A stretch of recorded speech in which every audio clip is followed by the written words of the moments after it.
नमस्कार, India trap news में आपका स्वागत है। भाजपा सरकार इस कोरोना में मंदिर व मस्जिद की आपसी वाद विवाद कराने में लगी हुई है। वरिष्ठ सपा नेता जमाल आलम।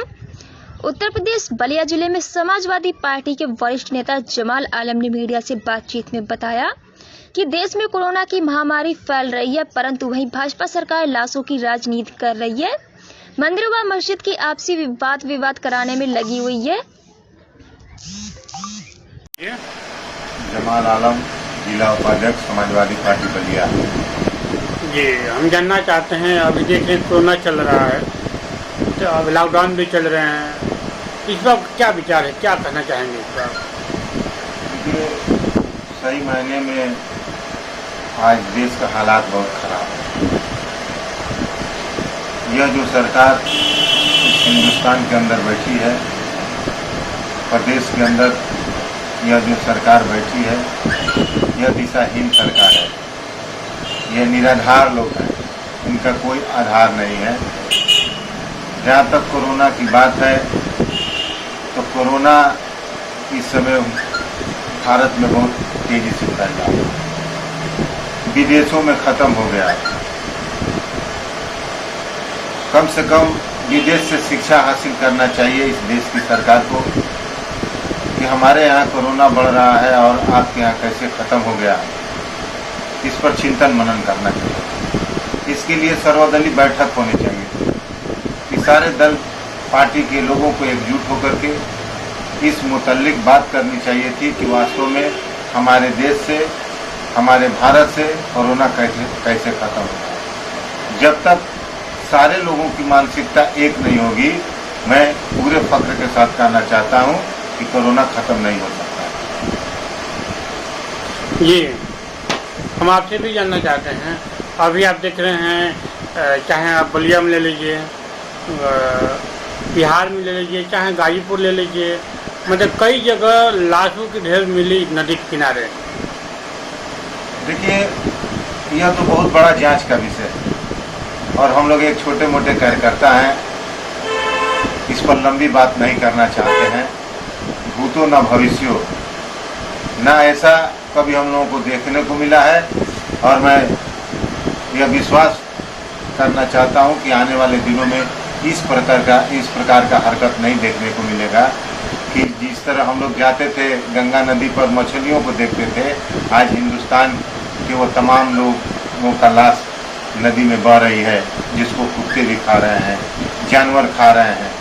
यही हॉस्पिटल का जो दशा है, कितने हॉस्पिटलों का जो वीडियो आपके माध्यम से, टीवी के माध्यम से यह देखने को मिला कि हॉस्पिटल में भी लाशों को कुत्ते नोच करके खा रहे हैं। ऐसा हमारा हिंदुस्तान आज हो गया है और ये लोग कैसा संदेश देना चाहते हैं इस अखंड भारत को कि केवल इसमें जातीयता, जाति और धर्म के नाम पर हमारे और आपके बीच में खाई पैदा किया जा रहा है। अभी हाल ही में बाराबंकी में 100 साल पुरानी मस्जिद, जो कि ख्वाजा गरीब नवाज के नाम से वो मस्जिद जानी जाती थी, उसको रात के समय, जबकि स्थगन आदेश भी है, रात के समय प्रशासन उसको जमींदोज कर दी। बताइए कैसा इस देश को कहाँ ले जाना चाहते हैं, क्या संदेश देना चाहते हैं। जब तक इस हिंदुस्तान का, मैं यही संदेश देना चाहता हूँ पूरे हिंदुस्तान के वो तमाम हिंदू भाइयों को और मुसलमान भाइयों को कि जब तक हम लोग एकजुट होकर के आपसी में प्रेम मोहब्बत और सौहार्द नहीं बनाने का काम करेंगे, यह हिंदुस्तान खत्म हो जाएगा। जैसे कि आप देख रहे हैं, कोरोना के दवाई के नाम पर भारतीय जनता पार्टी के सांसद, भारतीय जनता पार्टी के विधायक ये कह रहे हैं कि सबसे बेहतरीन अगर कोरोना का कोई दवाई है तो गौमूत्र है, गौमूत्र का सेवन करो। तो भाई हम तो मांग करते हैं, हम समाजवादी पार्टी के लोग मांग करते हैं कि इस गौमूत्र को जो शीशी में पैकिंग करने का काम किए हो, आप स्वास्थ्य मंत्रालय से उसका वेरिफिकेशन करा दो, वेरीफाइड करा दो। निश्चित तौर पर पूरा हिंदुस्तान गौमूत्र पीने का काम करेगा। जी, आप देखे होंगे बलिया में ही, मालदीपुर में लाशों को टायरों से जला दिया गया, इसका आपका क्या विचार है? बहुत हम लोग मर्माहत हैं। अब इसके बाद हम लोग के पास शब्द नहीं है कि इस पर क्या बोला जाए।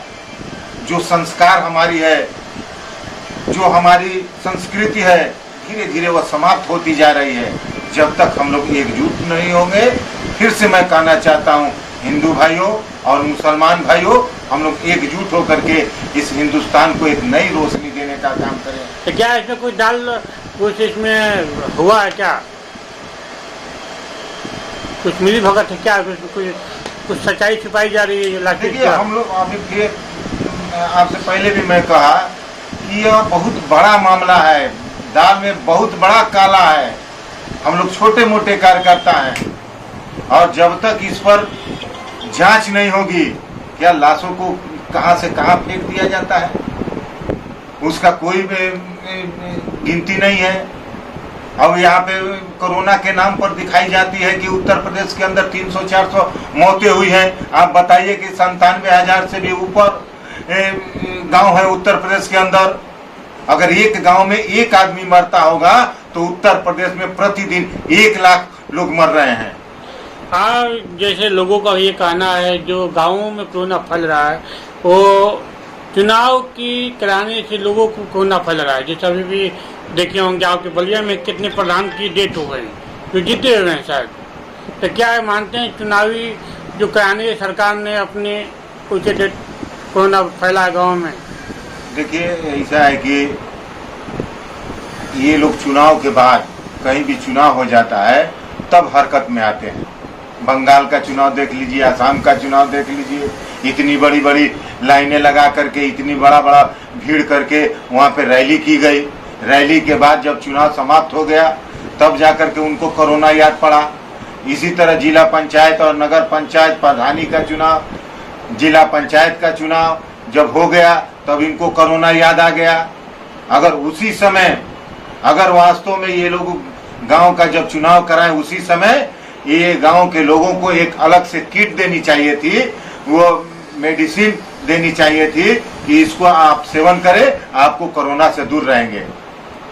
जी, जिस तरह बंगाल से भाजपा का सफाया हुआ, आपके ये तृतीय चुनाव में जिला सपा प्रदेश में चाहे बलिया में सबसे नंबर 1 पार्टी बनी हुई है। पूरा उत्तर प्रदेश में समाजवादी पार्टी नंबर 1 पार्टी होने जा रही है और समाजवादी पार्टी की सरकार आ रही है। हम लोगों के नेता समाजवादी पार्टी के राष्ट्रीय अध्यक्ष आदरणीय अखिलेश यादव जी अगली मुख्यमंत्री का वो शपथ लेने जा रहे हैं। मैं इसी दिशा निर्देश के साथ अधिकारियों को आश्वस्त करना चाहता हूं कि ये भयरूपियों के चक्कर में न पड़े, समाजवादी पार्टी के नीति और सिद्धांतों को अपनाते हुए जनता की सेवा करें और जनता के हर जरूरत को पूरी कराने का काम जिला प्रशासन के लोग करने का काम करें। नहीं तो समाजवादी पार्टी की सरकार आई है, एक एक लोगों को कटघरे में हम लोग खड़ा करने का काम करेंगे।